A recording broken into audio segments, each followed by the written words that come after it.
What's up, everybody? Welcome to episode 3 of the Philadelphia Row Home Report, brought to you by the Black Wealth Rebels and by the Hood. I'm your host, as always. My name is Jimmy. And for those of you tuning in for the first time, this is the show. We talk about real estate from a different standpoint. From a data standpoint, we talk specifically about the city of Philadelphia, what's going on in real estate, what's important about real estate. And this is episode 3. So we're building upon this body of work known as the Philadelphia Row Home Report. This episode specifically, I want to talk about land. That's right, land. So the first 2 episodes, we kind of like outline what the show is going to be about. Last episode, we talked about month over month. Not month over month, year over year, actually. But we used April to kind of tell a story of what's going on within the Philadelphia real estate market. Today, I want to do a little bit more education, but specifically about land. Because as we build this entire body of work known as the Philadelphia Row Home Report, I want to make sure that we give a better understanding of why it's important to even be in the space. And to start that, I want to start with what gives land value, right? So I know some of you guys are already investors and you already understand the value, what gives land value. I know a lot of people don't. And also, just even if you are an investor, this may give you a different way to look at it. It actually may want to make you go harder in terms of polls, in terms of buying and acquiring land, rehabbing properties, or whatever aspect that you participate in real estate, wholesaler, whatever you are, whatever you do, this may give you a little bit better understanding in terms of what gives land value, why we're in this business, why this business is so important. And, like I told you, got to get right to the slideshow. So this is episode 3. This is the Allen Iverson episode. So let's get into it. The attributes of land, right? We're going to talk about understanding what makes land valuable. We're going back to school today because I think it's important to start with this as we build upon everything else. And I keep saying that because we're talking about constructing something. And it all starts with the land. The land is where the value lies. So me as someone who has been accused of being a Georgist believes that most of the value that encompasses real estate lies in the land, not the improvements upon said land. And I say that because location is always the biggest factor in terms of what the value of a parcel is. It's really location. There are other factors, but location is seemingly number one when it comes to describing what the value of a property is. So to simplify it, if I'm building a property in Kensington or I'm building a property in Chestnut Hill, the cost of construction will be relatively the same, but what's going to differentiate the value of that property is where it resides. And for those that are not local and do not understand that, that kind of example, let's just take it nationally. If I'm building a property in the middle of Manhattan in New York and I'm building a property in Topeka, Kansas, no shots at anybody in Topeka, Kansas.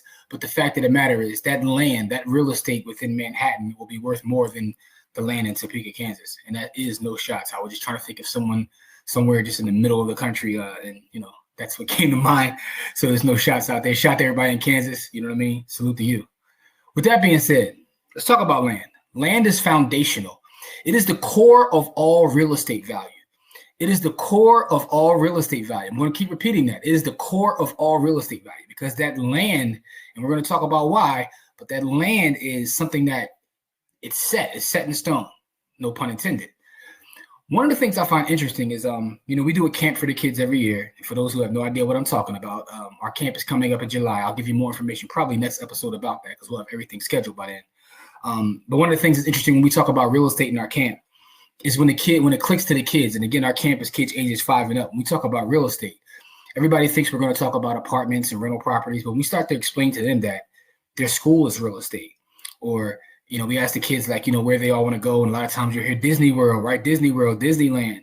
And we explain to them that is real estate. That GameStop is real estate. That a church is real estate.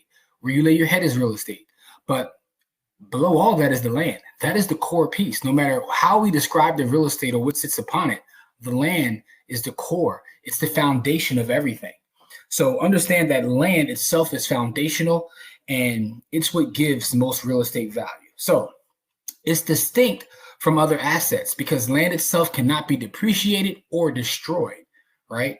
We talk about depreciation being a factor that makes us want to invest in real estate, but that is depreciating the improvements, right? Over time, those improvements get depreciated over time. This is not tax advice. In fact, anything I say on this show is for educational and informational purposes only. I'm not giving anybody any advice on anything. And that includes real estate. You know what I mean? I'm just speaking my mind a little bit. But the land itself cannot be depreciated or destroyed. Again, it's foundational. It's the bottom. You cannot depreciate land. And also, there are 5 key attributes that drive land valuation, and we're going to talk about those 5 within this episode. But understand that the land is the most important part. If you're a developer, if you're an investor, where your land lies will determine a lot of how you can produce value within that space, right? So it's important to understand that attribute of land, because there are some people that take the approach with real estate where they don't want to rent property. They don't want to develop property. They just want to sit on land. Now, that has a carrying cost because you still have to pay taxes and insurance. But if you believe that that land has the ability, if you're a speculator and believe that land has the ability to outpace inflation and outpace what your money would do sitting in the bank, sometimes that can be profitable as well. One of the more interesting things about land, when you start to talk about land and real estate from like a socioeconomic standpoint, is when you understand that land is where the value lies, it also makes you look at all the land across the nation and where we sit at now, and you start to figure out how most of the wealth was built, more than likely through slavery, which is really still about land, right? But then you realize like the idea of, I don't want to say catching up, right? That's a bad term because you'll never be able to catch up. But the land that exists in our current system in this country is held by a few. And the fact is they're not giving up that land. So when people start to have a conversation around like reparations and what's owed to certain people, right? I agree with reparations. I think reparations is something that's needed.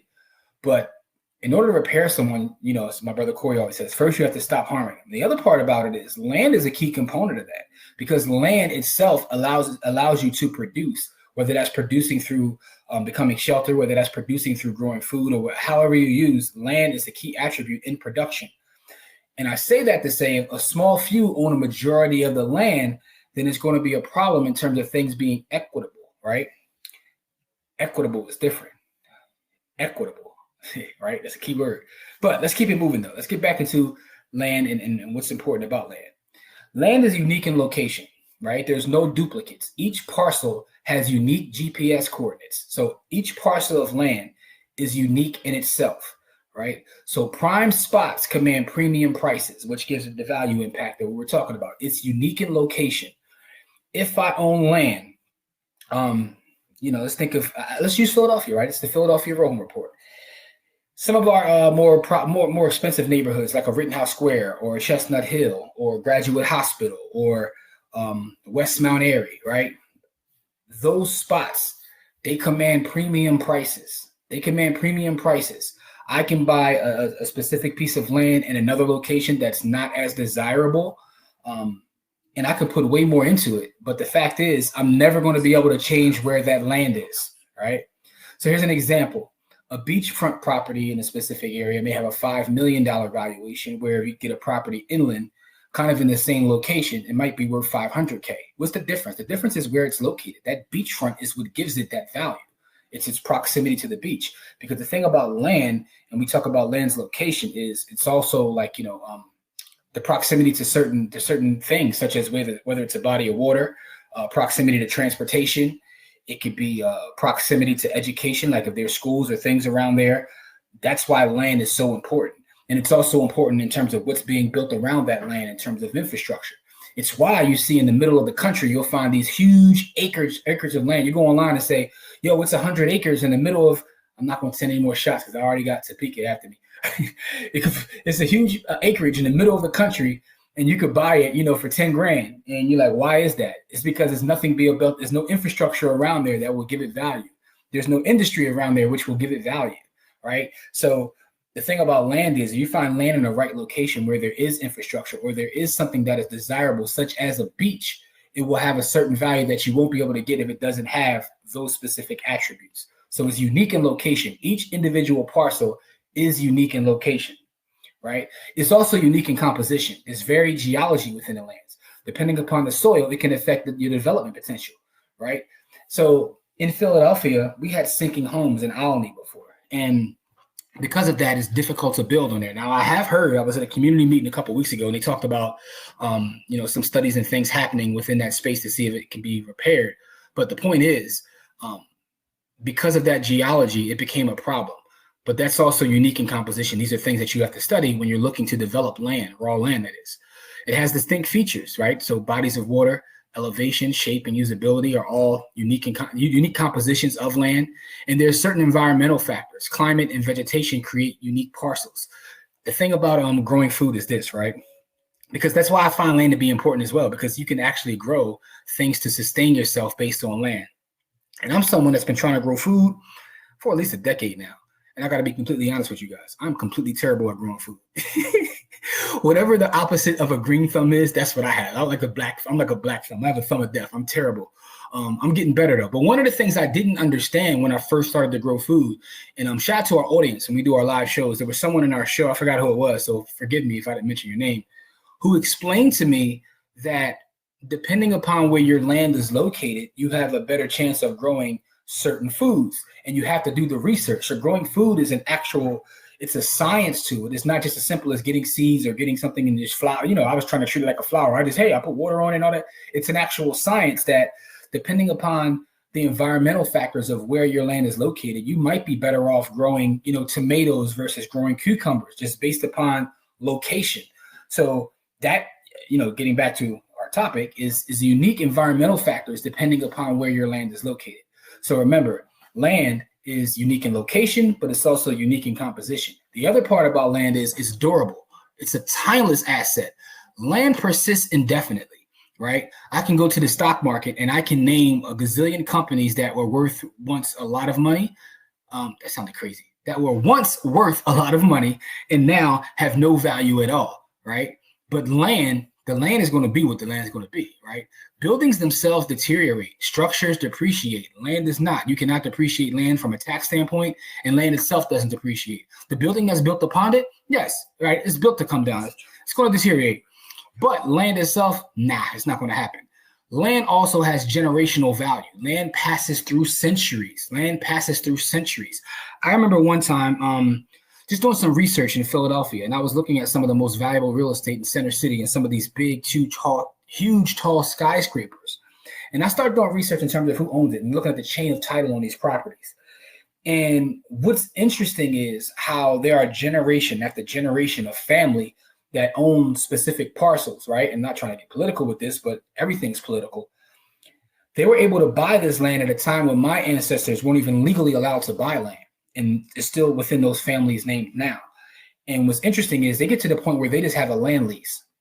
So you see this big building and you think it's owned by said corporation that inhabits the building, that's operating their business out of there. But when you do the research, you found out the land is actually owned by a family who gives a land lease to this corporation who's in charge of everything, triple net. They're in charge of the taxes. They're in charge of what's being built there, all the things. And the family just sits back and collects money by doing nothing. You talk about generational wealth. That's generational wealth built upon land that people were able to accumulate at a time when everyone wasn't, equally able to accumulate that land. So you talk about a, unfair advantage, but that's what it is. That's part of our history, right? We can try to deny it all we want to, but it's documents and you can go look it up. You don't have to take my name for it. In fact, I personally own a piece of land that when I look back on the deed, it actually said that a Black person couldn't own the land within my deed, by the way, right? So, I took a little pride in the fact that I now own the land, but I digress. Land itself is also a resilient investment. It retains its value through market cycles.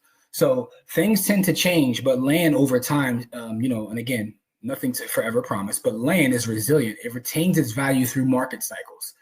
Buildings and land are separate things. There's land and then there's improvement upon land. So understand that land is the foundation of everything we talk about when we discuss real estate. But land, to me, is the most important part because it also is a resilient investment. Also, it's finite in supply. There's limited land. This is the thing you hear people say, buy real estate, they're not making anymore. Well, that's a lie, and it's true. Because it should be said buy land, they're not making any more land. But real estate itself, I can always build up based upon whatever zoning there is. So as things become more dense within the city, we tend to start to build up. We have a thing in Philadelphia now, which is catching on, which are called stacked PUDs, which are different than condos, right? So condos, there's an overall building. You own your space within the building. A PUD is a little bit different. So it's a planned unit development. Traditionally, they were made in terms of like row homes, but now they're being stacked on top of each other. And there's a lot of reasons why you would choose a stacked PUD over a condo. But we get into that in a different episode. But the fact of the matter is, what I'm trying to point out is that when you live in a dense area and you need more space, you can build up. So you can actually, create more real estate, but you can't create more land. The land that we have is the land that we have. Based upon how our zoning is treated, how our zoning is improved, or how our zoning improves over time, we can always build higher, right? You have the ability to build higher, but what you cannot do is replace that underlying land. The land is going to be where the land is going to be, which is why you get land in a prime area, you want to make sure you hold on to said land, because the Earth's surface itself cannot expand. So land itself is a limited resource. The ability to house people, you may be able to increase by going up, but land itself is a limited resource. And there's a scarcity principle at play, right? Fixed supply meets growing demand. So as there's more demand for the land, the supply itself is fixed. So supply and demand, it is what it is, right? Fixed supply, growing demand, prices tend to rise. There's also a value appreciation aspect when you talk about being finite in supply. In my specific opinion, value always, I'm gonna repeat this, value always chases scarcity. Value tends to chase scarcity. You can have, and this plays itself out in everything, right? The reason that Bitcoin is the most valuable crypto is because of its built-in scarcity, 21 million cap. The reason why you can go into a trading cards, right, and such's rookie card has a value is because of its scarcity. Listen, you can have a beautiful girl in your neighborhood, right? She might be the most beautiful girl in your neighborhood. The reason everybody wants her is because her beauty is scarce. Value chases scarcity. There's one LeBron James. There's one Michael Jordan. They're scarce, which is why they tend to create so much value. There's one Steph Curry. That's why the value is where it is, right? There's one Patrick Mahomes, right? You take it to sports. You could take it to the girl in the neighborhood. You could take it to other asset classes. There are only X amount of shares of NVIDIA. So there you go. Value always chases scarcity. Anyway, I digress. Land is useful. Utility also drives value, right? So its purpose determines its worth. I told you before that we speak about land and we think it's just about where people lay their head, but land has a utility outside of that. You can grow food. You can educate people on land, right? You can create hospitals on land. There is a utility of the land. Certain things don't have utility, but land has a utility. Also, we talk about meeting its highest and best use, right? Is it maximally productive? So we talk about the use of land. We have to look at it, make sure land is being used at its highest and best use. That's a whole other show too. But there's also a zoning impact. Legal uses affect market value. We talked about zoning in terms of building up. One thing I can tell you from the real estate data science standpoint is that when you look at the zoning of a parcel, zoning tends not to add too much value in an improved parcel. But when you have unencumbered and unimproved land, zoning actually affects value. Because why is that? Depending upon what I can build, that determines what the overall value will allow to be at its highest and best use. So another way to put this, try to simplify this a little bit. I know there's a zoning code, RM1, which allows you to build multifamily properties in Philadelphia. And people always are scouring, looking for vacant lots or even homes that already exist that may be a single family that have an RM1 zoning, because they'll knock the single family down and now build a two family, right? Zoning will impact value because zoning tells you what you are legally allowed to build there. And if a property is not currently built at its highest and best use, you as a developer may want to build it at its highest and best use. So land itself has use, right? Now, why these attributes matter. Here are the attributes that we talked about. We talked about its location and how it drives accessibility and desirability, its composition, determining what is buildable, the fact that it's durable. It's going to be a long-term investment. As I said, scarcity. Value always chases scarcity. And the last part is utility, because it establishes a practical use, how you can use that land. These attributes are what drive value to land. And if you guys are taking a class from me in person, I always use an acronym, which is really made up of 4 of these 5. Doesn't really talk about like composition per se, but I always talk about the idea of DUS, because another thing that gives value to real estate, specifically within our country, is the ability to transfer title, right? And when I say DUS, I talk about desirability, utility, scarcity, and transferability. But in this specific episode, I broke it down a little bit further because I want to really dig deep into, what gives land value. And I think when you look at location, composition, durability, scarcity, and utility, those 5 attributes, and I would just add transferability, but that's kind of assumed, because what I mean by that is when you start to look at this from a global standpoint and you look across the world, All jurisdictions do not allow you to have the ability to transfer land from one private owner to another. We have that. We have our system, which is made up of deeds, right? Where you can transfer a deed to someone for them to have ownership. That also adds value because I'm able to have something of value and I'm able to transfer it to someone else. So if I want to access that actual, resources that are built up in there in terms of equity. So those are the things that give land value. Again, it's location, composition, durability, scarcity, and utility. And like I said, within that, transferability is kind of assumed because we're talking about, this is the Philadelphia Row Home Report. You know what I'm saying? This isn't the Earth Row Home Report. So that's kind of assumed, which is why I only use location, composition, durability, scarcity, utility. So here's some real world examples. You talk about the attribute. If you have a downtown office lot versus rural farmland, right? Both are parcels of land, but the value can be different just based upon all these other factors I talked about. So a downtown office lot has it's in a central business district, which we call the CBD, right? CBD, the closer you are to the CBD, more value you have, and that's generally speaking, specifically within a dense city. Rural farmland may be 25 miles from the city, but it's composition, right? If you look at downtown office lot, it's level, stable soil. Rural farmland, it could be fertile, well drained. The durability, it's a permanent asset on both sides, right? Supply, it's a limited supply for downtown office lots. Rural farmland, it might be moderately available, all right? The utility, in downtown office lot, I can build a high-rise development where I'm looking at a rural farmland, is this crop production? So what tends to happen then, right? Because of that scarcity principle, in a downtown office lot, it might be worth $10 million. This is why when people say, well, I got such and such square footage, such and such acreage, that's cool, but where's it located at? You know what I'm saying? That's cool. Give me a square footage, but where's it located at? Anyway, I say all that to say that you have to really understand the difference between, say, a downtown office lot and rural farmland. What does that go down to? Location. Where is it located?